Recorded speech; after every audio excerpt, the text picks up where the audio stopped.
참 고마우신 아버지, 오늘도 주회전을 찾은 많은 성도님들이 이곳에 있습니다. 하루의 일과를 마치고 또 주중에 하나님이 그리워서 주회전이 사모되어서 나온 귀한 성도님들입니다.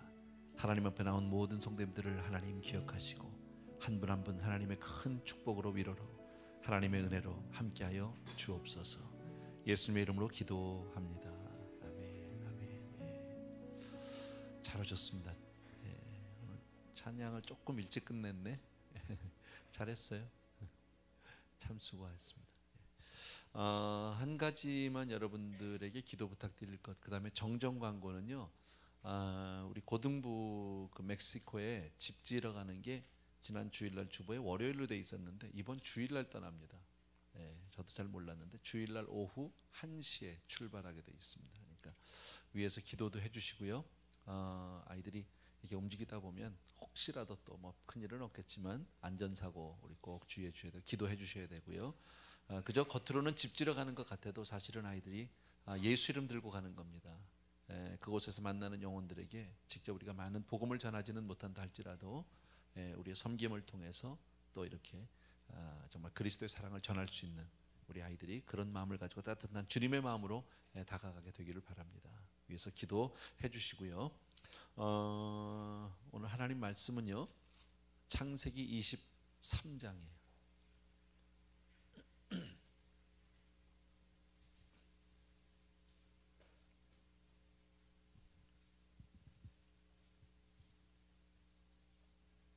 창세기 23장.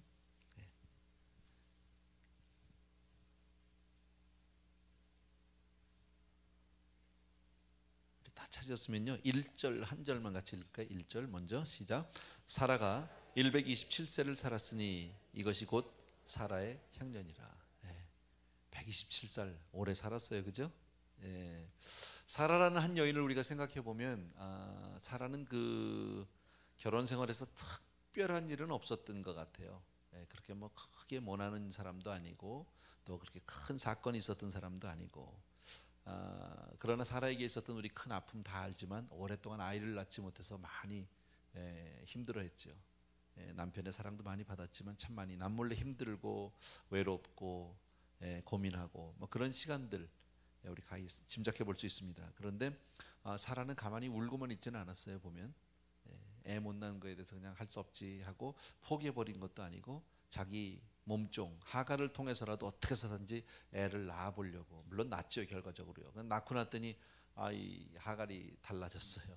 몸종이 막 얼마나 그냥 막 교만을 하고 거드름을 피는지 몰라요. 도저히 견딜 수가 없어서 아내로서의 위치도 있고 또 여자로서의 어떤 것 때문에 결국은 하갈하고 그 아들 이스마엘을 내쫓게 됩니다. 사라의 그 삶에서 큰 사건이라고 볼 수 있습니다. 그 외에는 뭐 그렇게 큰 사건은 없어요. 근데 사라는 한 여자를 우리가 한 여자라는 그런 그 관점에서 본다면 남편 만나서 결혼하고 갈대울에서 나와서 하란으로 갔다가 또 가나안으로 애굽으로 세겜으로 등등 많은 곳을 이사를 다녔던 것 알 수 있어요. 그런데 한 번도 불평한 기록이 없어요. 보면요. 이사하는 거 참 어렵거든. 사실은요 큰 일이죠. 대사인데 이사하면 사실은 여자가 일이 훨씬 많아요. 남자보다. 남자들은 뭐 무거운 거나 몇 개 들어준다 그러지만 여자들 부엌 살림 꺼내놓으면 무섭습니다. 그죠? 그 그릇 접시 하나하나 다 싸야지. 그것도 가면 다 풀러서 닦아서 뭡니까 이게 그저 컵볼드 다 올려야지. 뭐 굉장히 일이 많아요. 근데 그 많은 이사들을 다녔단 말이지.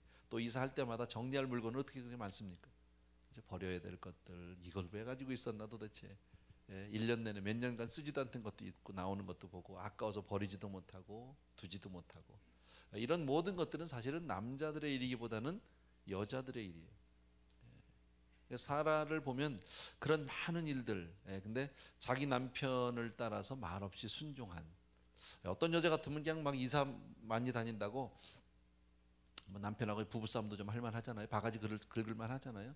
힘들어서 못 살겠다, 좀 한 군데 좀 살자, 왜 이렇게 돌아다니냐 막 이럴 수도 있는데 사라는 한 번도 성경을 통해서 보면 그런 일을 하지 않았어요. 그러니까 괜찮은 여자예요.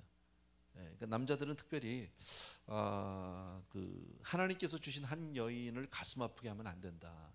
사라의 삶을 통해서 우리가 배울 수 있는 메시지는 되게 이렇게 얘기하면 여자들이 좋아해야 되는데 덤덤하네요 별로. 목회하면서 보면 남편을 위해서 눈물 흘리면서 기도하는 아내들은 흔히 볼 수 있어요. 자기 남편의 영혼을 놓고 자기 남편을 놓고 열심히 기도하는 아내들은 우리가 보는 것이 그렇게 어렵지 않아요. 쉽게 볼 수 있어요. 그런데 아내를 위해서 눈물로 기도하는 남편은 거의 본 적이 없어요. 맞죠? 아니면 이 자리에 계신 남자분들은 다 아내들이 너무 예수를 잘 믿고 너무 귀해서? 잘은 모르겠습니다만 일반적으로 보면 그래요. 성경 오늘 본문의 말씀은 아니겠지만 사라의 삶을 살펴보다 보니까 이제는 남편들도 아내를 위해서 기도할 때가 아닌가. 우리도 좀 기도해야 되는 게 아닌가. 기도의 어머니는 많아도 기도의 아버지는 우리가 흔히 만날 수 없는 것 같이 아버지들도 좀 기도를 해야 하겠다. 아버지만 그렇게 믿으시면 아멘. 다 싱글인 줄로 믿습니다. 아버지가 아니라 그런 거죠 지금요. 아버지들이 기도 잘 안 해요. 이거 우리 회개할 부분이에요 사실. 정말 회개할 부분이에요. 또 그런가 하면 사라는 하나님을 만난 그런 삶에서 하나님을 체험한 놀라운 그런 이 체험이 있어요. 오랫동안 아이를 낳지 못해서 고민하지만 결국 90에 가서 아이를 낳는 하나님의 도우심으로 정말 기적적으로 아이를 낳는 그런. 그리고 나서 얼마나 좋았는지 몰라요. 90살에 낳았으니까 오늘 127살에 돌아가셨잖아요 할머니가. 적어도 노년에 37년은 행복했다. 그 아들의 이름이 뭐예요? 이삭인데 이삭의 뜻은 웃음이라니까. 웃음. 기쁨이에요 기쁨. 너무 좋은 거예요 그냥. 그 아이가 자라는 모습을 보면서 나를 통해서 저렇게 훌륭한 아들이, 저 아들이 막 보기만 해도 너무너무 이쁘잖아요. 그죠? 그런 체험, 놀라운 신앙의 체험도 있는. 또 사라는 인간적으로 보면 남편의 사랑을 참 많이 받았던 사람이에요. 남편이 참 끔찍이 사랑했던 것을 알 수 있어요. 100살이 넘었는데도 남편이 자기를 꽃다운 나이로 봐주고 있다. 은혜지. 안 그래요?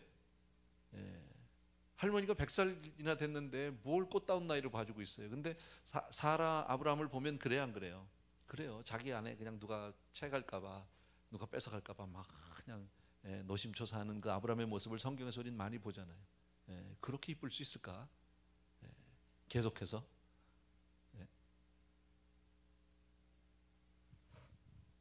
일생을 통해서 남편이 자기를 끝까지 아름다운 여자로, 그렇게 소중한 존재로, 가치 있는 사람으로 그렇게 여김을 받고 살면 행복한 사람이에요.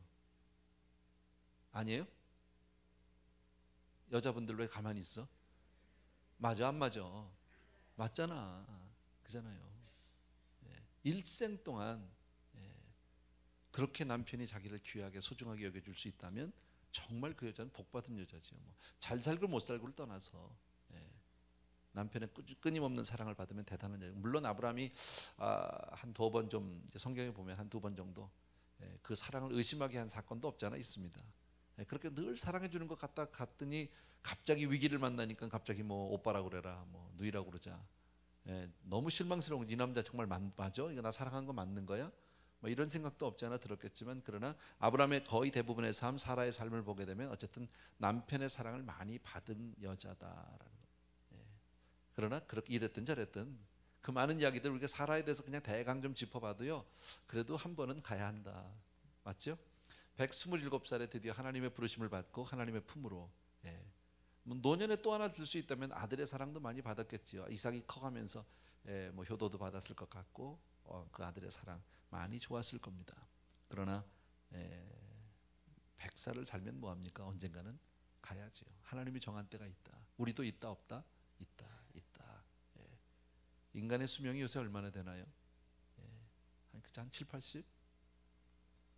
일찍 가시는 분도 있으니까 늦게 가시는 분도 있지만 그렇게 보면 이 자리에 계신 분은 거의 대부분 다 후반전 혹은 연장전. 연장전은 그렇게 많이 없네요. 후반전은 많아요. 그죠? 후반전이 거의 끝나갈 때 마지막, 그죠? 그런 분들도 꽤 있다. 2절 보세요. 2절. 다 같이 시작. 사라가 가나안 땅 헤브론 곧 기럇 아르바에서 죽음에 아브라함이 들어가서 사라를 위하여 슬퍼하며 애통하다가. 예. 저는 2절을 보면서 여기서 우리가 기억하고 싶은 단어 하나, 헤브론이라는 단어 여러분 꼭 기억해 주세요. 헤브론 우리 알죠? 유명한 단어죠. 우리가 꼭 기억해야 될 만한 장소고 헤브론. 그 다음에 또 2절에서 우리가 기억해야 될 게 뭐냐면 그 맨 끝에 보면 아브라함이 슬퍼하며 애통했다. 127살 난 할머니가 돌아가셨는데 할아버지가 너무 비통해한다. 100년을 같이 살았는데도 그렇게 안타까워하고 그렇게 비통해하고 막 통곡하고 애통하고, 이렇게 남편의 사랑 가운데 죽을 수 있으면 행복한 거죠. 죽어서도 행복한 여자. 제가 이 나이 아직 안 돼봐서 모르겠는데 이 나이에 죽으면 그렇게 애통할까? 애통할 수 있을까요? 이 나이 되신 분이 아무도 없어서 물어볼 수가 없지만, 어쨌든 또 하나 감사한 게 뭔지 아세요? 남편보다 먼저 죽었다는 게 참 감사한 일이에요. 여기서는 다 그렇다는 게 아니라 여기서는 적어도 사라는, 제가 볼 때는 그래요. 남편보다 먼저 죽은 게 정말 행복한 거예요. 왜냐하면 남편이 끝까지 자기를 돌봐주는 게 낫지, 그잖아요. 남편 먼저 보내면서 그 나이에 100살이 넘은 나이에 그거 다 혼자 남아서 남편의 장례 치르고 그 뒤치다거리 다 하려면 그거 너무 힘들지. 먼저 가는 게 낫지. 어찌 보면 뭐 이 나이가 많으면요 먼저 가는 게 복인지도 몰라요, 사실은요. 그리고 나서 혼자 되고 난 아브라함이 얼마나 힘들었겠습니까? 얼마나 외로웠겠냔 말이지. 아주 오래전에 그런 경험 기억이 하나 있는데, 제가 은혜교회 있을 때요, 막 어느 할아버지가 오셨어요. 뭐 이렇게 연세가 많은 분은 아닌데요, 할머니가 먼저 가셨어요. 그것 때문에 막 너무너무 가슴이 아프고 이래가지고 막 화를 내고 와서 막 교역자실에서 어쨌든 좀 목소리를 높였던 그런 기억이 있어요. 그래서 말만 하다가 그런 얘기를 했어요. 그러면 할아버지가 먼저 천국 가셨으면 더 좋을 뻔했어요? 그러고 물어봤어요. 그랬더니 할아버지 가만히 계시더니 그건 안 되지 그러시더라고요. 그건 안 되지. 내가 힘든 게 낫지. 자기 아내가 혼자 돼서 이 힘든 것 자기가 원치 않는다. 그리고 위로받고 가신 기억이 있어요. 아주 오래된 얘기인데 여러분. 남편보다 오래 살았다. 글쎄 장수가 꼭 복이라고만 볼 수는 없지만, 홀로 돼서 남편 다 보내고 그 나이에 100살이 훨씬 넘은 나이에 혼자 돼서 그 모든 고통 감당해야 된다. 힘들다. 우리는 다 가족하고 언젠가는 한번 헤어져야 해요. 예외 없어요, 누구도. 그죠? 한 번은 다, 아무리 내가 사랑하고 아끼는 가족이라 해도 언젠가는 분명히 이별을 해야 될 날이 분명히 있다. 그리고 가족 중에 누구 한 사람이 떠나면 분명히 우리는 매장을 해야 되잖아요. 그죠? 장례를 치러야 되고 매장을 해야 된단 말이지. 물론 부활하는 날 다시 살아날 것을, 다시 만날 것을 분명히 믿습니다. 그러나 쉽지 않을 거예요. 참 쉽지 않을 거예요. 그런 면에서 사라가 먼저 죽은 것은 사라가 복받은 거예요, 사실은요. 아브라함은 좀 힘들었겠지. 저는 그렇게 생각해요. 3절입니다. 같이 보십시오. 다 같이 시작. 그 시체 앞에서 일어나 나가서 헷족 속에게 말하여 가로되. 3절에서 굳이 한 단어를 골라야 한다면 앞에서 일어났다라는 단어. 일어났다. 그 앞에서 일어났다. 아무리 슬프고 힘이 들어도, 현실이 아무리 암담해도 일어나야죠. 박차고 일어나야죠. 우리도 가다 보면 사랑하는 사람을 미리 이렇게 먼저 보낼 때가 있습니다. 그죠? 참 힘들지요. 어렵지요. 그러나 거기에 주저앉아 있으면 안 돼요. 일어나셔야 돼요. 더더욱이나 우리는 믿음을 가지고 사는 사람들은 그렇게 있으면 안 돼요. 언젠간 한번 가야 하는 것, 그저 그때가 조금 일찍 내가 생각했던 것보다 조금 당겨져서 왔을 뿐이지, 하나님은 실수하는 분이 아니다. 믿습니까 여러분? 하나님은 실수하지 않으세요. 그렇기 때문에 우리는 믿음으로 다시 일어나야 될 줄로 믿습니다. 정신적으로, 육체적으로, 감성적으로 모든 면에서 주저앉아 있으면 안 됩니다. 어떤 경우에도 꼭 죽음이 아니더라도 우리의 삶 가운데 힘들고 어려운 일이 있으면 그 자리를 박차고 일어나야 합니다. 앞으로 나가야 합니다. 하나님 바라보고 하나님 꽉 붙들고 믿음으로 굳건히 서게 되길 주의 이름으로 축복합니다. 4절입니다. 다 같이 시작. 나는 당신들 중에 나그네요 우고한 자니 청컨대 당신들 중에서 내게 매장주를 주어 소유를 삼아 나로 내 죽은 자를 내어 장사하게 하시오. 나는 당신들 중에 뭐예요? 나그네요. 나그네요. 이때 아브라함의 나이가 몇 살? 몇 살? 137살이지 뭐 10살 많으니까. 그죠? 137살인데 아브라함이 대략 갈대우를 떠나고 뭐 이렇게 나왔던 시간을 보면 한 65세 정도? 그러면 그 계산해 보면 적어도 62년, 60년 이상을 살았어요. 근데 나그네라고 얘기한다. 이 땅에서 오래 살았잖아요. 그 동네에서. 그죠? 아브라함은 사실 보면 롯은 뭐 소돔도 가고 어디도 가고 했지만 아브라함은 별로 움직이지 않았던 거 우리 잘 알죠. 아브라함의 일생을 보면 그냥 갈대우를 마문의 상수리 숲을 근처 거기가 여기가 거기거든요. 거기 그냥 62년 정도, 적어도 60년 이상을 그 동네 살아왔는데 본인은 누구라고 설명하고 있습니까? 나그네다. 나는 나그네다. 그러면서 자기 아내를 매장할 땅을 좀 내가 필요로 한다라고 그렇게 얘기합니다. 아브라함만 나그네일까요? 우리도 다 나그네다. 우리의 온전한, 우리의 진정한 집은 하나님 나라에 들어가야 있다라는 사실입니다. 그런데 우리 마치 살면서 여기가 영원히 살 것 같이 착각하며 사는 경우가 많잖아요. 그죠? 마치 여기가 영원한 내 집인 것 같이 그렇게 사는 경우들이 우리가 없지 않아 있다. 그래서 조금 기억해 주셔야 합니다. 여기는 우리 집 아닙니다. 아무리 오래 살아도, 여기서 뭐 백수를 살아도 여기는 내 집은 아닙니다. 그러니까 여기다가, 땅에다가 우리가 모든 소망을 두고 살면 안 됩니다. 우리는 항상 하늘을 바라보고 살아야 됩니다. 아멘. 그것이 오늘 아브라함의 자세를 보게 되면 60여 년을 살아왔는데 거기서 아들도 낳고 와이프하고 같이 살고 그러다 이제 와이프가 먼저 죽었는데도 나는 나그네라고 얘기하는 것. 그런 자세를 우리가 볼 수 있습니다. 5절과 6절 또 보겠습니다. 시작. 헷족속이 아브라함에게 대답하여 가로되 내 주여 들으소서. 당신은 우리 중 하나님의 방백이시니 우리 묘실 중에서 좋은 것을 택하여 당신의 죽은 자를 장사하소서. 우리 중에서 자기 묘실에 당신의 죽은 자 장사함을 금할 자가 없으리다. 자, 헷족속이 이제 가나안 땅이죠. 지금 와 있는 데가요. 가나안 땅 헤브론에 와 있는데 거기서 지금 나 좀 땅이 필요하다. 내 아내를 내가 장사 지낼 곳이 필요하다라고 이야기를 합니다. 그랬더니 그 사람들이 대답합니다. 그러더니 내 주여 들으소서. 이 표현을 잘 기억해 주십시오. 외국 사람들이, 그 이방 사람들이 아브라함에게 누구라고 얘기합니까? 내 주여라고 얘기하고 있다. 물론 자기의 무슨 뭐 우리가 우리 주님 부르던 그 주는 아니겠지만 어른에 대한 존경심 내지는 대접이라고 볼 수 있습니다. 그러면 이 한마디를 통해서 우리가 아브라함이 그 동네에서 어떻게 살았는지를 짐작해 볼 수 있습니다. 외국에서 사는 나그네는 어떻게 살아야 된다? 외국에서 나그네로 살았지만 그 사람들에게 인정을 받았다, 못 받았다? 받았다라는 거예요. 그 사람들에게 인정을 받았다. 그러니까 아브라함의 삶이 그동안에 어떻게 살아왔는지를 우리는 대강 알 수 있다. 얼마나 성실하게 하나님 앞에 바로 서 있었는지를 우리가 알 수 있거든요. 우리가 그렇게 살아야 합니다. 우리가 이 세상에 살면서 어떤 소리를 듣습니까? 우리도 세상 가운데 사는데 세상에서 살면서 여러분은 어떤 소리를 듣고 사느냐? 여러분은 바깥에서 여러분들을 향해서 뭐라고 얘기합니까? 나를 부를 때 사람들은 뭐라고 얘기합니까? 정말 사람들의 존경의 대상인지 아니면 비난의 대상인지 아니면 그저 무덤덤한 관계인지 우리가 한 번 정도 생각해 봐야 합니다. 분명히 주님의 뜻을 따라서 아브라함의 삶은 하나님의 뜻을 쫓아서 평생을 살아온 삶인데 그렇게 뜻을 정하고 주를 향해서 살면 반드시 사람들에게 존경을 받습니다. 성공과 실패를 떠나서 가진 자와 못 가진 자를 떠나서 지위와 지위 고하를 막론하고 한 가지 목표를 향해서 순수하게 달려가면 존경의 대상이 될 수 있다라는 것도 우리가 여기서 볼 수 있는 또 하나의 문제입니다.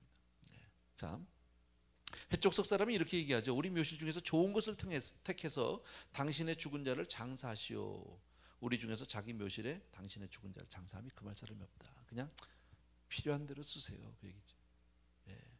내 아내가 죽었는데 127살에 너무 내 사랑하는 아내가 죽었는데 내가 여기 그냥 이렇게 앉아있을 수만 없어서 박차고 일어나서 그리고 나서 이제 일을 감당하려고 하는데 아브라함에게 헷족속 사람들이 아주 호의를 베풀어 주죠. 호의를 베풀어 주는 게 뭡니까? 필요한 대로. 어떤 땅이든지 좋으니까 말씀만 하세요. 드릴 테니까요. 좋은 것을 택하세요라고 얘기합니다.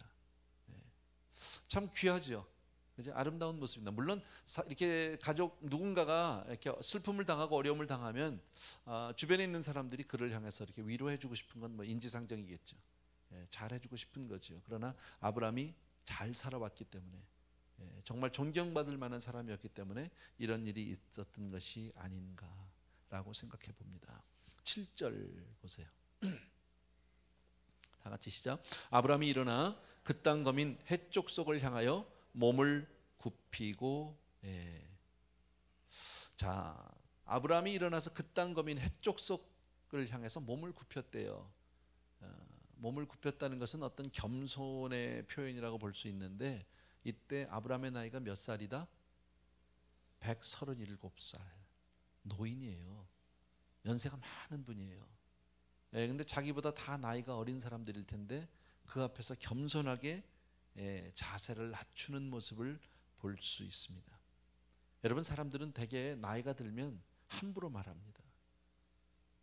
말을 조심하지 않습니다. 나이 들었다는 한 가지 이유 때문에 쉽게 말하고 하고 싶은 대로 말하고 절제하지 않습니다. 뭐 다 그런 건 아니지만, 그래서 나이 들어서 이렇게 뭐랍니까, 어떤 이런 뭐라 그래야 되나, 표현이 안 되는데 말을 가려서 하고 이렇게 하는 것이 쉽지 않아요. 쉽지 않아요. 근데 아브라함의 모습을 보게 되면 연세가 많은데도 지금 많은 아픔이 있는데도 불구하고 그 젊은 사람들 앞에서 몸을 숙여서 겸손함을 볼 수 있다. 더군다나 자기 자신을 나그네라고, 한 60여 년 거기 살았으면 여기가 내 땅이라고 얘기해도 되는 거 아닙니까? 얼마든지. 우리도 이민 와서 사니까 우리 너무너무 잘 알지만 여기 와서 우리가 정말 내가 죽을 때까지 살았습니다. 그런데 내가 나그네라고 얘기할까요? 우리가요? 그렇게 얘기하지 않습니다. 근데 아브라함은 그런 자세로 살아왔던 것을 알 수 있다. 믿는 우리는, 저와 여러분은 이러한 점을 배워야 합니다. 그렇게 본다면 우리가 이 세상에서 우리는 아무리 오래 살아도 육신의 삶을 사는 동안에 우리는 나그네일 수밖에 없잖아요. 그렇다면 우리는 어떻게 살아야 합니까? 어떤 자세로 살아야 합니까? 세상을 살 때 겸손하게 살아야 합니다. 말 조심하면서 살아야 합니다. 내 기분대로 성질 나는 대로 하고 싶은 말 다 쏟아내고 살면 그것은 바른 자세가 아닙니다. 가려가면서 하셔야 합니다. 특별히 믿지 않는 사람들에게, 지금 아브라함은 해쪽 속 사람들, 이방 사람들을 향해서 굉장히 겸손함을 지금 보이고 있습니다. 그러니까 우리가 믿지 않는 사람들을 대할 때 더 겸손해야 합니다. 세상에서 많은 사람들 앞에 우리는 손가락질하면서 저거 안 믿는 사람들, 안 믿는 것들 이렇게 얘기하는 것이 아니라 오히려 그들에게 우리의 겸손함을 보여줄 수 있어야 한다. 그리고 항상 그들을 향해서 감사의 표현을 잊지 않아야 한다. 이게 인격적으로 완성되어가는 성숙한 크리스찬의 모습이라고 생각할 수 있어요. 이방 사람들이 그래서 존경을 한 것 같아요. 그래서 더 아브라함을 귀하게 여겼던 것 같아요. 왜 그런 말 하잖아요. 나이가 들수록 입은 다물고 지갑은 열라고 그러더라고요. 맞는 얘기예요. 근데 나이가 들수록 거꾸로 해요. 지갑은 안 열고 입만 열어요. 말만 많이 해요. 대접 못 받아요. 우리 어르신들 다 아시는 얘기예요. 어른들 자녀들에게 될 수 있으면 말 많이 안 해야 돼요. 쉽지는 않겠지만 하고 싶은 말도 있고 섭섭한 것도 있고, 그죠? 답답한 것도 있고, 또 미국에 살다 보니까 뭐 안 되는 것도 있고 내 뜻대로 안 되는 뭐 여러 가지 있을 수 있습니다. 또 조금만 젊은 사람들이 이렇게 조금 아는 척을 안 하거나 조금 무시하면 굉장히 마음 섭섭해질 수 있고 내가 좀 무시당했다 이렇게 생각할 수 있어요. 근데 그러시면 안 돼요. 연세 드실수록 그렇게 사는 거래요. 근데 아브라함이 그렇게 잘 살고 있는 것 같아요. 왜 할 말이 없겠어요? 근데 말하지 않아요. 그랬더니 많은 존경을 받더라라는 거죠. 감사하죠. 그러니까 어쨌든 이방 사람들 사이에서 이렇게 존경을 받으려면 그런 삶을 보여주셔야 하는 거예요. 훌륭한 삶을. 뭐 이방뿐 아니라 우리도 마찬가지죠. 교회 내에서도 그렇고 가정에서도 그렇고 사회에서도 그렇고 어디든지 마찬가지입니다. 너무 자기 목소리를 높이면 대접받지 못합니다. 외로워집니다. 앞에서는 다 그냥 고개를 숙일지 모르지만 뒤돌아서서 손가락질 받을 수 있습니다. 교만이라는 게 뭘까요? 교만. 내가 인정받지 못한 거에 대한, 내 가치에 대해서 인정받지 못한 거에 대한 어떤 표출하는 자기 자신의 반응이라고 볼 수 있는데, 사실은 아무것도 존경할 만한 것을 가지고 있지 못하면서 다른 사람들이 자기를 알아주지 않으니까 자기 스스로 자기를 높이는 것, 드러내는 것, 이게 교만이죠. 이해되세요? 어려운 얘기는 아닌데, 아무것도 내가 존경받을 만한 조건이 없어, 드러낼 만한 게, 내놓을 게 아무것도 없는데 다른 사람들이 안 알아주니까 나 스스로를 알아달라고 자기 스스로 만들어서 내놓는 것, 이게 교만이에요. 허상이에요. 그러니까 어떻게 보면 교만이라는 거는. 아브라함은 교만하지 않았어요. 굉장히 했어요. 다른 사람에게 막 인정받고 싶어서 발버둥 치는 사람들이 있어요. 그래서 막 자기를 내세워야 되고, 어디든지 가서도 꼭 자기 목소리가 아니면 안 되는 분들, 결론은 꼭 자기가 내야 되는 분, 뭐 이런 분들 있잖아요. 어떤 모임에 가도요. 대접받지 못해요. 존경받지 못해요. 아브라함은 보세요. 참 존경받고 있다. 귀하다. 8절부터 조금 볼까요? 같이 읽을게요. 시작. 그들에게 말하여 가로되 나로 나의 죽은 자를 내어 장사하게 하는 일이 당신들의 뜻일진데 내 말을 듣고 나를 위하여 소알의 아들 에브론에게 구하여 그러 그 반머리에 있는 막벨라 굴을 내게 주게 하되 준 가를 받고 그 굴을 내게 주어서 당신들 중에 내 소유 매장지가 되게 하기를 원하노라. 때에 에브론이 헷 족속 중에 앉았더니 그가 헷 족속 곧 성문에 들어온 모든 자에 듣는데 아브라함에게 대답하여 가로되 내 주여 그리 마시고 내 말을 들으소서. 내가 그 밭을 당신께 드리고 그 속의 굴도 내가 당신께 드리되 내가 내 동족 앞에서 당신께 드리오니 당신의 죽은 자를 장사하소서. 자, 아브라함이 겸손하게 절을 하고 그들을 향해서 아주 공손하게 예의를 갖춰서 얘기한 것이 뭡니까? 내가 원하는 게 있다라는 거예요. 그죠? 근데 그 땅 주인이 에브론이라고 하는 사람인데 그 사람이 가지고 있는 땅과 그 굴, 막벨라 굴을 내가 사겠다. 나에게 주어서 팔게 하라는 거죠. 그러면 내가 그 땅을 사서 내가 내 아내를 거기다가 장사 지내고 싶다. 그랬더니 마침 그 자리에 헷족속 에브론이라고 하는 사람이 그 자리에 있었습니다. 그리고 에브론이 뭐라고 얘기합니까? 이거 무슨 말씀이세요, 어르신? 그냥 드릴게요. 지금 내 이 많은 사람들이 보는 앞에서 내가 그냥 약속할게요. 걱정하지 마시고 필요한 대로 그냥 쓰세요. 원하시는 게 뭐든지 말씀하시면 그냥 드릴게요. 지금 그 얘기죠. 자, 여기 이것만 보더라도요, 아브라함이 얼마나 참 잘 살아왔는지를 알 수 있어요.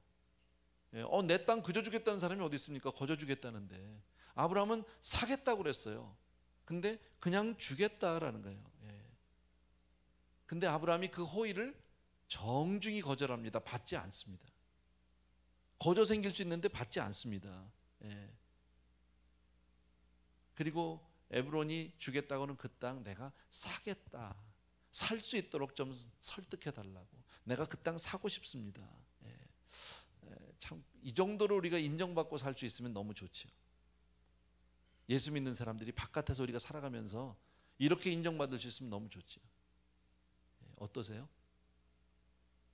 믿는 사람이 믿는 것들이 더 지독하다 뭐 이런 얘기는 우리가 들었어도 믿는 사람들은 역시 달라 이런 얘기를 듣기는 그리 쉽지 않은 것 같아요. 근데 아브라함의 삶은 그래. 말은 쉬운데 이거 쉽지 않아요. 다른 사람을 위해서 손해보고 산다? 쉽지 않아요. 여러분, 우리도 계산이 빠르잖아요. 과연 이럴 수 있을까요? 성경으로 보기는 너무 쉬운데 정말 내가 이렇게 손해를 보면서 살 수 있겠는가? 이건 참 어려운 얘기예요. 교회도 그러는데 교단에서 이렇게 무슨 일이 있고 뭐 이러면 서로 교회 간에 이렇게 분담해서 뭘 하자 그러면은요, 계산이 벌써 탁 나와. 내가 가면서 내가 이만큼 내는 게 맞는 거야, 안 맞는 거야? 이거 너무 많이 내는 거 아니야? 적게 내야 되는 거 아니야? 어떻게 하면 가급적 적게 낼 수 있을까, 안 낼 수 있을까를 계산한다. 저만 다른 분들은 안 그러겠죠. 다 막 더 내고 싶어 하겠죠. 저는 그래요.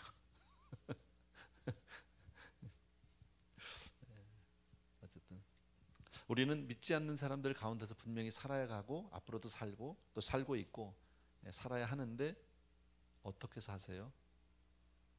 예? 여러분 어떻게 사세요? 믿지 않는 사람들 사이에서 우리가 오늘은 대충 내용이 이런 거예요. 뭐 특별하게 뭐 오늘 뭐 믿습니까 할 것도 없어요. 오늘. 137살 난 할아버지 얘기하기 때문에 오늘은 이렇게 좀 할아버지 같이 얘기할 수밖에 없어요.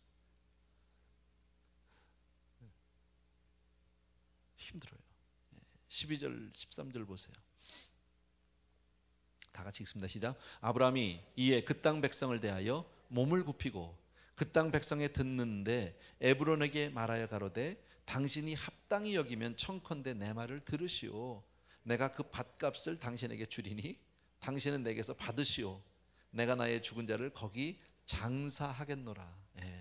아브라함은 저쪽에서는 거저 주겠다고 하는데 그걸 싫다고 하고 난 돈 내겠다는 거예요. 이거 무슨 노인의 자존심입니까? 지금 이거 체면입니까?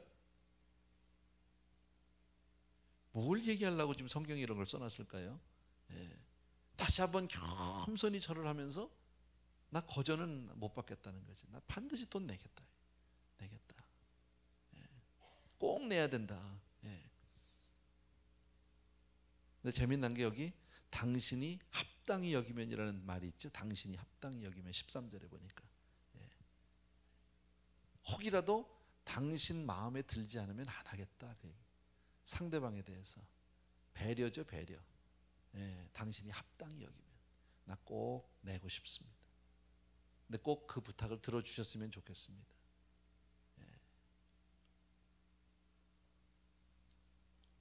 당신이 허락할 때만 나는 이 일을 하겠습니다. 지금 이런 얘기를 하고 있습니다. 14절부터 16절까지 읽을게요. 에브론이 아브라함에게 대답하여 가로되 내 주여 내게 들으소서. 땅값은 은 400세겔이나 나와 당신 사이에 어찌 교계하리이까. 당신의 죽은 자를 장사하소서.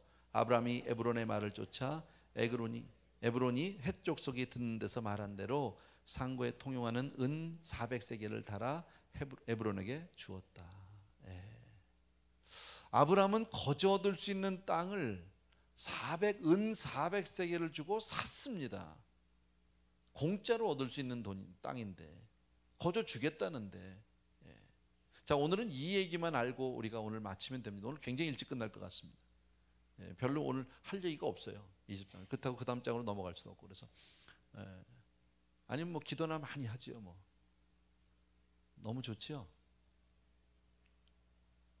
다들 좋아하는 얼굴인 것 같아. 거저 받을 수 있는 땅을 은 400세겔을 주고 샀다. 왜 그랬을까요? 왜 아브라함은 그 땅을 굳이 지불을 하고 사야만 할까요? 거저 받아도 되는 땅이잖아요. 주겠다는데 두 번, 세 번씩 해족속 사람들도 얘기했고 에브론도 그렇게 얘기했고 여러 번씩 그냥 필요한 대로 쓰시라는데 어르신이 필요하면 다 갖다 쓰시라고 그러는데도 굳이 나는 돈 내겠다. 아브라함이 돈이 너무 많은 사람이라? 아니에요. 그런 거 아니에요. 왜 이 얘기를 여기다 써놨을까요, 여러분? 왜 하필이면 아브라함은 그 막벨라 굴을 원했을까요? 사실 하나님이 아브라함에게 동서남북을 바라봐라. 네가 바라보는 땅을 내가 다 주겠다고 그랬어요. 내가 밟는 땅을 다 주겠다고 약속을 해주셨어요. 그러나 아브라함이 죽을 때까지 그가 소유한 땅은 이 막벨라 굴밖에 없어요. 유일한 땅이에요. 그냥 나그네로 살고 있었어요. 자기 땅이 없었어요. 유일하게 자기 소유를 만든 건 막벨라 굴 하나밖에 없는 사람이에요. 아내를 꼭 거기가 무슨 묘자리가 너무 좋아서 거기가 명당이라 뭐 그런 겁니까? 아니거든요. 아내를 장사하기는 그 자리밖에 없어서 그것도 아니에요. 왜냐하면 유대 광야에는 굴들이 굉장히 많답니다. 이스라엘 사람들 우리같이 땅을 파고 장례를 지내는 게 아니라 장사할 때 굴에다 넣고 돌로 막잖아요. 왜 나사로의 죽음도 그랬잖아요. 근데 유대 광야에는 곳곳에 굴들이 많대요. 그러니까 장사를 하려고만 하면 여기저기 어디다 갖다 넣어도 되는 거예요. 시체를 장사할 때는 얼마든지 있는 거예요. 그런데도 불구하고 왜 은 400세겔을 주고 꼭 그 땅을 사야만 하느냐. 거저 주겠다는 것도 뭡니까? 거절하고. 왜 그래야 하느냐. 굳이 이유를 찾는다면 고대 사회 때에서 정말 그 이 매장지는 단순히 죽은 사람을 장례하기 위한 땅만은 아니에요. 그 땅은 그곳은 사실 장례를 지내는 그 매장지 이상의 의미를 가지고 있다. 마치 뭐하고 같습니까? 우리 한국식으로 따지면 조금 이해가 쉬울까요? 선산이라는 거 여러분 아시죠? 어느 한 가족의 혹은 가문의 선산이라는 게 있죠.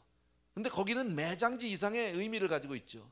거기에 어떤 이 민족의 뿌리가 있고 가문의 뿌리가 있고 조상들의 어떤 혼령을 모셔놓고 뭡니까? 이 묘를 만들어 놓고 그리고 자기 가문의 어떤 그 이 뿌리를 그 안에서 찾고 싶어하는 마치 선산과 같은 그런 의미가 있다. 그래서 매장지는 대를 이어서 사용하는 소중한 유산입니다. 근데 이 사람들이 지금 그냥 너에게 주겠다라는 것은 어쩌면 사라를 장례할 수 있을지는 모르지만 그 이상은 할 수 없는 거예요. 거기까지만 빌려주는 거니까. 저쪽에서 호의를 받아서 그죠? 사라 돌아가셨으니까 할머니 그냥 장례 지내세요. 거기까지는 만약에 거졌으면 허락받을 수 있을지 모르지만 그 다음에 그 후손들은요. 글로 들어갈 수 있어요 없어요? 들어갈 수 없다라는 거예요. 아브라함이 지금 생각하고 있는 건 지금 이 사람들과는 조금 다른 이야기를 다른 생각을 하고 있어요. 그러니까 한시적으로 어떤 템포러리로 막벨라굴을 사용하는 것에 아브라함은 관심이 없어요. 아브라함은 그 땅을 영원히 자기 땅을 만들고 싶은 거예요. 왜요? 하나님이 축복하신 곳이니까. 하나님이 그 땅을 허락해 주셨기 때문에. 그 땅이 지금 작은 곳이지만 아주 작은 매장지 하나에 불과하지만 마치 씨앗을 심듯이 그렇게 심는 거예요. 믿음으로. 창세기 17장을 한번 보실래요? 잠깐만요. 17장 8절이에요.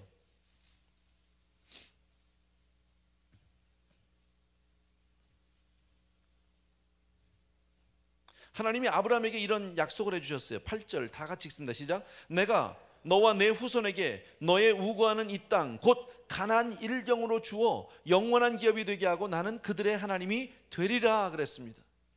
하나님의 약속을 받을 때까지 아브라함은 가나안에서 아무 땅 조각 하나를 받지 못했습니다. 얻지 못했습니다.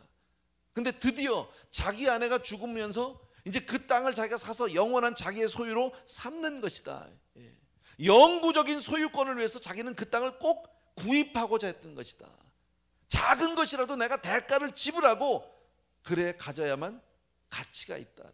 그냥 거저받는 거는요 구원밖에 없어요. 아세요? 이 세상에 공짜는 구원밖에 없어요. 세상에 거저가 어디 있어요? 없어요. 아무것도 없다라는. 그래서 대가를 지불하지 않은 인생은 가치 없습니다. 우리는 살아가면서 분명히 내 삶에 대해서 인생에 대해서 분명히 우리는 대가를 치를 수 있는 그런 사람이 되어야 할 줄로 믿습니다. 아까도 말씀드린 대로 왜 아브라함은 그 땅을 꼭 사겠다고 하느냐면 하나님이 약속하신 땅이기 때문에 가나안 일경을 내게 주겠다는 그 약속 때문에 그래서 내 것으로 만들겠다. 우리는 보통 하나님이 약속하신 것이라면 그럼 가만히 있으면 되지 뭐 언젠간 주실 텐데 뭐 이렇게 생각해요. 그래서 우리가 자주 하는 얘기가 뭐예요? 다 때가 되면 되겠죠 뭐 하나님의 때가 되면 주시겠죠 뭐 언젠간 되겠죠 뭐 이거는요 굉장히 믿음 있는 척하지만 사실은 아주 믿음하고 관계없는 얘기예요. 여러분 믿음은 하나님이 약속하셨기 때문에 내가 적극적으로 취하는 걸 믿음이라고 그래요. 가만히 앉아있는 것을 믿음이라고 하지 않아요. 그래서 주님은 뭐라고 하면 구하라 그러면 구할 것이요 찾으라 그러면 찾을 것이요 두드리라 그러면 열리리라고 약속해 주셨어요. 우리가 믿음 생활하는데 오늘 이거 한 가지만 여러분 기억하고 가시면 돼요. 여러분이 믿음 생활하는데 내가 믿기 때문에 하나님 앞에 몸부림치고 나가서 매달리는 거예요. 하나님이 나에게 약속하셨기 때문에 내가 온 마음을 다해서 매달리는 거예요. 구하는 거예요. 가만히 있는 게 아니에요, 여러분. 그래서 성경에 보면 이러죠. 너희가 그래도 구해야 할지로다. 구해야 할지로다. 하나님이 이미 다 약속한 거지만 그래도 네가 기도하지만 안 된다. 다니엘서를 보게 되면요, 다니엘이 정말 포로로 16, 17세에 잡혀와가지고 그 평생을 포로 생활하면서, 물론 관직의 높은 자리에 있었지만 그러나 평생 다니엘은 고향으로 돌아가지 못합니다. 그러나 그 아주 노년에 그가 책을 보다가, 예레미야서를 보다가 뭘 깨닫습니까? 하나님의 때를 깨닫습니다. 아, 이제 하나님의 약속의 말씀대로라면, 이렇게 성경 말씀에 기록된 거라면 내 민족이 다시 바벨론을 떠나서 고향 땅으로 돌아가는 때가 있겠구나. 그것을 깨닫습니다. 그리고 계산해 봅니다. 자기가 잡혀왔던 때부터 서책에 나와 있는 것을 쭉 계산해 봤습니다. 얼만큼 남았냐? 3년 남았더라고요. 다니엘서 보면 나온 얘기. 3년 남았어요. 그럼 우리 같으면요, 3년만 기다리면 되겠네, 그렇잖아요. 근데 그날부터 다니엘은 죽기 살기로 기도합니다. 금식하며 기도하기 시작합니다. 3년 동안 하나님 앞에 그 말씀이 이루어달라고, 그 말씀대로 하나님 내 민족을 회복시켜달라고 끝까지 기도하는 모습을 볼 수 있습니다. 믿음은 하나님이 약속하신 것이기 때문에 최선을 다해서 매달리는 것을 믿음이라고 합니다. 이거 기억해 주셔야 합니다. 여러분, 가만히 있어서 되는 게 아닙니다. 신앙생활이 그렇게 안일하게 그냥 아멘 하고 앉아있다고 되는 문제가 아닙니다. 하나님이 말씀하셨기 때문에 그 말씀을 품고 그 다음에 그 말씀을 이루기 위해서 내 삶을 다 던져야 되는 거예요. 내 삶을 포기해야 하는 거예요. 오늘 대가를 치러야 하는 거예요. 거저 얻을 수 있는 땅이지만 난 그거만 하지 않는다는 거예요. 은혜는 하나님이 거저 주셔요. 맞아요? 우리가 받은 은혜 다 거저 받았어요. 믿으시면 아멘. 맞아요, 거저 받았어요. 그런데 그 은혜를 받기 위해서 자다가 받았다, 손 들어봐요. 혹시 놀러 가서 받았다, 극장에서 영화 보는데 막 은혜가 임하더라, 그래요? 그렇지 않아요. 거저 주는 은혜지만 우리는 그 은혜를 받기 위해서 온 마음을 다 몸부림치면서 기도하면서 받았어요. 그렇다고 해서 내가 기도해서 받았다고 얘기할 수 있어요? 내가 기도를 너무 잘하고 내가 기도를 너무 열심히 하니까 그냥 은혜가 오더라, 이겁니까? 그렇게 얘기할 수 있어요, 없어요? 이해가 잘 안 되세요? 다른 예를 하나 더 들어드릴게. 우리 미국에 사는 너무 좋아, 웰페어. 우리 어르신들이요, 그거 웰페어 받으려고 하면은요, 그 연세가 돼서 고임 시대가요, 그 웰페어 받으려면 모르잖아, 어디 가서 어떻게 해야 되는지, 신청을. 어떤 누구를 찾아가고 어느 사무실 찾아가고 뭘 어떻게 해야 되는지 모르잖아요. 뭐 메디칼도 받고 메디케어도 받고 뭐 있잖아. 나도 잘 몰라. 나도 그 나이 되면 알아봐야 되는데, 그죠? 그럼 막 사방으로 막 알아봅니다. 아, 이 어르신들이 네트워킹이 보통이 아닙니다. 사방으로 알아봐서 뭐 누구를 만나고 뭐 하고 막 해서 그 소스들을 찾아다니면서 영어 막 애플리케이션 막 받아오는데 안 써지잖아. 막 자식들 붙잡아 놓고 써달라고 그러고 가서 물어보고 막 그냥 사람을 또 써가지고 집어넣고 막 해서 넣어요. 그래서 나오면 혹시 나는 웰페어를 받는데 내가 애플리케이션을 너무 잘 써다 받았다, 손 들어봐. 없어. 다 그냥 받은 거야.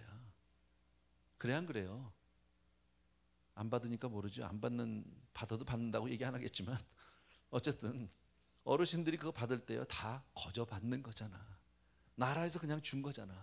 애플리케이션 잘 써서 받은 것도 아니고 사람을 잘 만나서 받은 것도 아니야. 거저 받는 거지만 가만히 거저 주겠지 하고 가만히 앉아서 65세, 66세, 67세 그냥 가만히 있으면 못 받아요. 맞아요, 안 맞아요? 맞아요, 못 받아요. 정확한 비유는 아니지만 믿음은 그런 거예요. 오늘 본문에서 우리가 배워야 될 것은 굳이 말씀을 드린다면 아까 여러 가지 어떤 믿음의 자세들에 대해서 얘기했어요. 겸손도 해야 되고 어떤 인격적인 문제도 얘기했고 뭐 다 나오는데 오케이, 다 좋아. 그거 다 잊어버려도 괜찮지만 이거는 잊어버리시면 안 돼요. 오늘 이거 하나는 꼭 붙들고 가셔야 돼요. 그렇기 때문에 내가 하나님 앞에 약속의 말씀을 붙들었습니다. 묵상하다가 하나님의 말씀을 내가 들었습니다. 은혜를 받습니다. 그러나 그 말씀 듣고 아멘 하고서 가만히 있다고 되는 문제가 아니에요. 죽기 살기로 매달려야 된다니까. 그거 내 거라고 몸부림쳐서 나와야 된다니까. 제가 오래전에 제 간증을 드렸잖아요. 나는 그런 원리도 알지 못했지만 너무 억울해서 기도하기 시작했어요. 어느 목사님에게 제가 은혜 받고 싶었어요. 평신도 때예요. 어느 목사님을 통해서 꼭 안수기도를 받으면 은혜를 받을 것 같더라고. 직장도 안 가고요. 때려치고 그날 하루는요. 은혜 받겠다고 저한테 별 바보짓을 다 해가면서 목사님하고 시간을 허락받았어요. 근데 내 계획대로 되지 않았어요. 나는 그분이 나에게 막 안수해 줄 줄 알았어요. 막 그냥 막 침튀어가면서 막 그냥 불이 막 임할 줄 알았어요. 근데 안수는 그냥 손 근처도 오지도 않았어요. 내 몸에요. 그리고서는 나에게 한마디 겨우 나 축복 안 해주시면 안 된다고 막 매달렸더니 그 목사님이 하신 말씀이 이런 얘기를 하셨어요. 지혜와 계시의 정신이 있기를 축복합니다. 가십시다. 가자고 하니까 갔어요. 그분은 차에서 내렸고, 그리고 저는 그분을 내리고 난 다음에 그 허탈감, 상실감, 완전히 사기 맞은 기분. 근데 그 얘기를 다 자세히 하려면 너무 기니까 안 한 거예요. 앞에 부분은요. 어쨌든 내가 원했던 건 그게 아닌데, 나 그날 직장도 못 갔고 은혜 받아보겠다고 직장도 안 가고 가서 그 목사님을 내가 그 시간을 허락받아서 별 바보짓을 다 하고 온갖 망신을 다 당해가면서 그 목사님과 시간을 허락받았는데 내가 원했던 그런 은혜가 내게 오지 않았어요. 그리고 목사님을 내려드리고 내가 그 차를 타고 프리웨이를 타고 집으로 돌아오면서 대낮입니다. 12시, 그때 아마 1시쯤 됐을 것 같아요. 오후 1시쯤에 프리웨이에서 얼마나 소리를 고래고래 지르면서 차 안에서 울었는지 모릅니다. 아마 그때 옆에서 누군가가 날 봤으면 미친놈이라고 그랬을 겁니다. 경찰이 봤으면 분명히 저를 옆으로 세웠을 겁니다. 정신없이 울었어요. 왜 울었느냐? 억울해서 울었어요. 하나님, 내가 그렇게 사모했는데, 하나님 사모하면 만족시켜 준다고 약속해 주셔서 나는 그 말씀 믿고 오늘 직장도 그만뒀고 없는 돈에 목사님 구두도 한 켤레 사드렸고, 그리고 내 한번 은혜 받아보겠다는데 하나님 은혜를 그렇게 내가 사모하는데 이게 뭐냐고 말이야. 왜 사기를 치느냐고. 그리고 막 하나님 앞에 그랬어요. 당신의 종이 사기치면 하나님이 막아야 되는 거다. 이건 직원이 나가서 부도수 폈으면 사장이 막는 거 아니냐고 막 하나님 앞에 떼를 쓰기 시작했습니다. 근데 가만히 그렇게 뭐 한 30-40분 이상 그렇게 했던 것 같아요. 돌아왔어요. 그리고 그날 저녁부터 내가 기억이 가만히 생각하는데 받은 게 없는 거예요.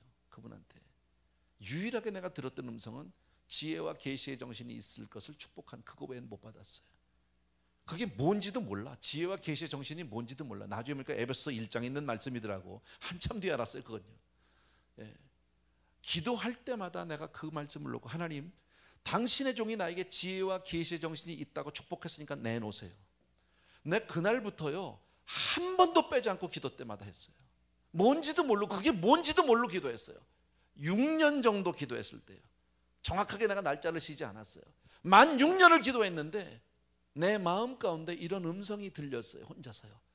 지혜와 계시의 정신이 내게 있다라는 말씀이, 그게 내 안에 있다라는 게 믿음으로 확 왔어요. 6년이 지났을 때예요. 제가요 얼마나 많은 기도를 했을까요? 6년에. 안 그래요? 수천 번, 어쩌면 10,000번 이상 기도를 했을지 모릅니다. 내가 공을 들였다는 얘기를 하려는 것이 아닙니다. 하나님이 나에게 은혜를 주시고 축복을 해주셔도 그것을 내 것으로 만들기까지는 가만히 앉아서 되는 게 아닙니다. 몸부림치면서 기도해야 합니다. 그랬다고 해서 내가 6년 기도하니까 오더라 이겁니까? 여러분도 6년 기도하면 옵니다. 그렇게 얘기할 수 있습니까? 아닙니다. 하나님의 은혜로 주신 거예요.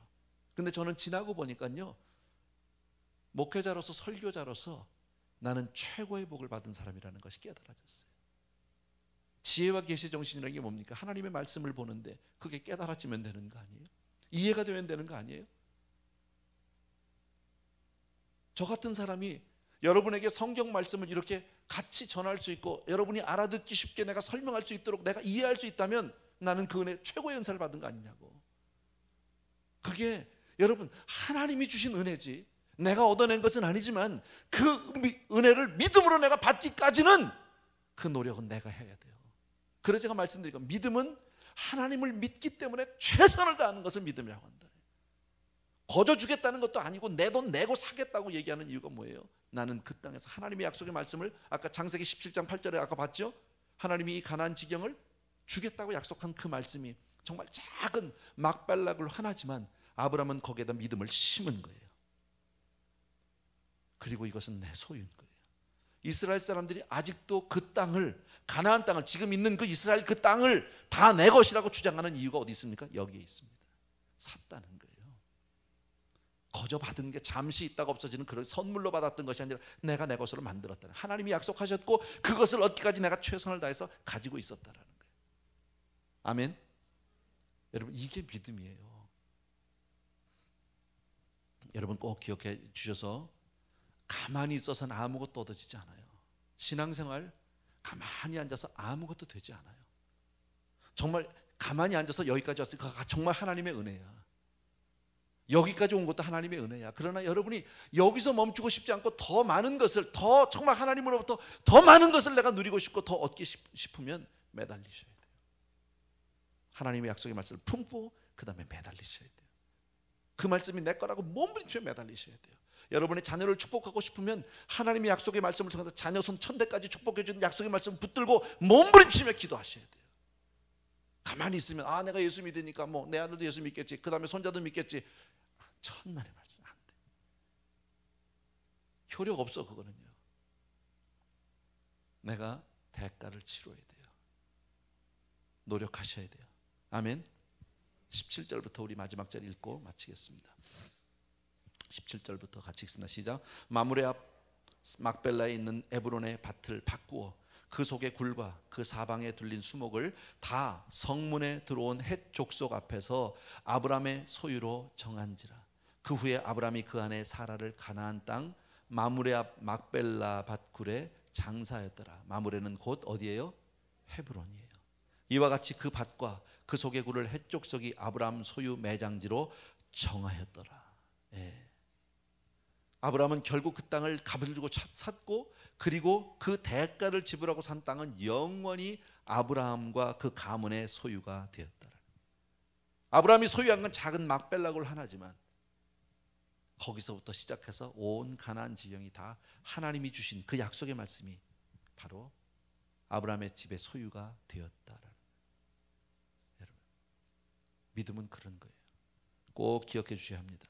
여러분, 그래서 지금도 그 땅의 주인이라고 당당하게 이스라엘 사람들이 주장하는 근거는 바로 거기에 있다라는 거 꼭 기억해 주십시오. 만약에 아브라함이 그때 그 땅을 사지 않았다면, 아까도 말씀드렸지만요, 사라 하나는 매장할 수 있을지 몰라요. 그러나 아브라함은 어디다 묻힙니까? 이삭은요, 야곱은요, 어디다 묻혀요? 묻힐 데가 없어요. 돌아갈 데가 없는 거예요. 이스라엘 민족이 돌아갈 곳이 없는 거예요. 여러분, 애굽에서 430년 동안 그 종살이라고도 어디로 돌아가야 합니까? 갈 데가 없는데, 이스라엘 민족이 다시 가서 깃발을 꽂고 시작할 수 있는 이스라엘이라는 나라를 1948년에 5월에 다시 독립국가로 할 수 있는, 깃발을 꽂을 수 있는 근거가 어디에서 나옵니까? 여기서 나오는 거예요. 이렇게 소중한 거예요. 믿음은요. 믿음은 그냥 무조건 믿습니다 하고 가만히 앉아서 두 팔 벌리고 나무 밑에 누워 있는 것을 믿음이라고 얘기하지 않아요. 꼭 기억해 주셔야 합니다. 몸부림치면서 기도하는 저와 여러분 되길 주의 이름으로 축원합니다. 하나님의 약속의 말씀이 여러분에게 임하였거들랑 그 말씀을 이루기 위해서 여러분이 대가를 치르셔야 합니다. 요거 하나만 기억하고 오늘 돌아가셔도 돼요. 아멘. 우리 자녀 교육을 위해서 여러분이 잘 아는 말씀을 한번 읽도록 하겠습니다. 신명기 6장 4절에 있는 말씀입니다. 이스라엘아 들으라. 우리 하나님 여호와는 오직 하나인 여호와시니 너는 마음을 다하고 성품을 다하고 힘을 다하여 내 하나님 여호와를 사랑하라. 오늘날 내가 네게 명하는 이 말씀을 너는 마음에 새기고 내 자녀에게 부지런히 가르치며 집에 앉았을 때든지 길에 행할 때든지 누웠을 때든지 일어날 때든지 이 말씀을 강론할 것이며 너는 또 그것을 내 손목에 매어 기호를 삼으며 내 미간에 붙여 표를 삼고 또 내 집 문설주와 바깥문에 기록할지니라. 아멘. 우리가 너무 잘 아는 말씀인데 하나님 먼저 우리가 믿음 안에 바로 서기를 바라고요, 그 다음에 내가 깨닫고 나서 가장 소중히 여기는 그 말씀을 그저 때를 얻었지 못 얻든지 그 말씀으로 축복하려고 그렇게 자녀들을 양육해달라고 합니다. 그리하면 내가 하나님께서 우리 자녀들을 축복해 주시겠다고 구원해 주시겠다고 그렇게 약속하고 있습니다. 여러분 꼭 기억해 주시기 바라고요. 정말 우리 부모님들에게 다시 한번 간절히 간구 부탁드립니다. 자녀들을 위해서 기도하는 부모님 되어 주셨으면 좋겠습니다. 마음으로는 다 우리 자녀들이 잘 되기를 원하지만 저 마음의 소원만 가지고 되지는 않습니다. 내가 땀을 흘려야 하고 무릎을 들여야 합니다. 눈물을 뿌려야 합니다. 눈물로서 씨를 뿌릴 때 기쁨으로 단을 거둔다고 성경은 우리에게 말씀하고 있는데 꼭 기억해 주시기를 바라고요.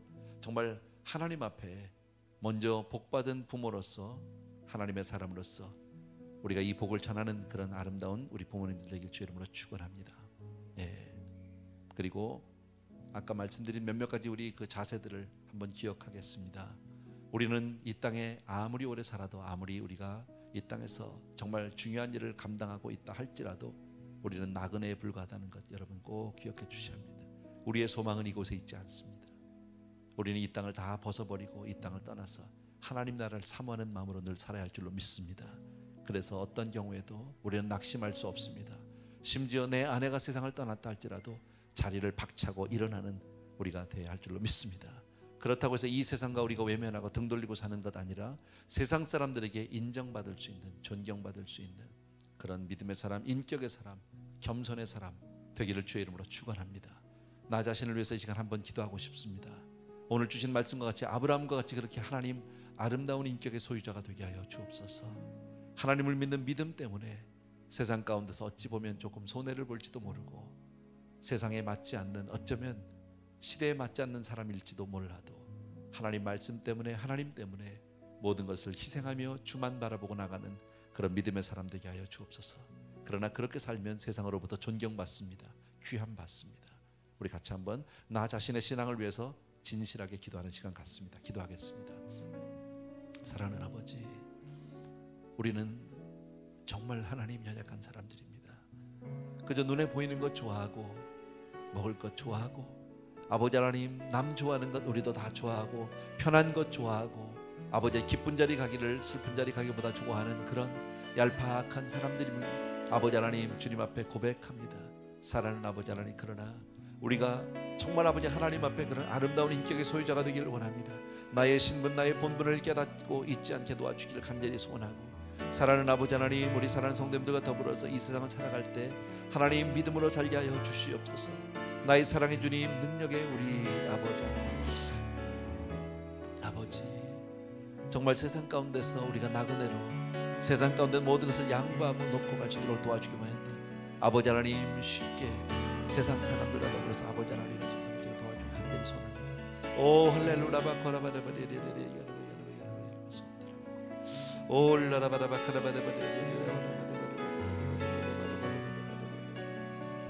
은혜의 주님, 능력의 주님, 하나님 앞에 우리 인격을 잃어보지 않게 도와주기 원합니다. 특별히 우리 가운데 어르신들을 기억해 주시기 원합니다. 아버지 하나님, 나이가 들수록 한 해 한 해 하나님 앞에 더 가까이 갈수록 하나님 아름다운 인격의 소유자들이 될 수 있도록 주여 도와주시옵소서. 주님 앞에 아버지 하나님 내 삶을 드릴 수 있도록 도와주길 간절히 소원합니다. 하나님 때문에 모든 것을 손해보는 것 같아도 주여 주님 한번 붙들고 믿음으로 승리하는 우리들 될 수 있도록 주여 축복하여 주시옵소서. 사랑하는 내 아버지 하나님, 눈앞에 이익보다는 영원을 바라보는 사람이 되게 하여 주시옵소서. 참으로 고마우신 아버지, 내 주님을 사랑합니다. 내 주님을 찬양합니다. 경배합니다. 오 할렐루야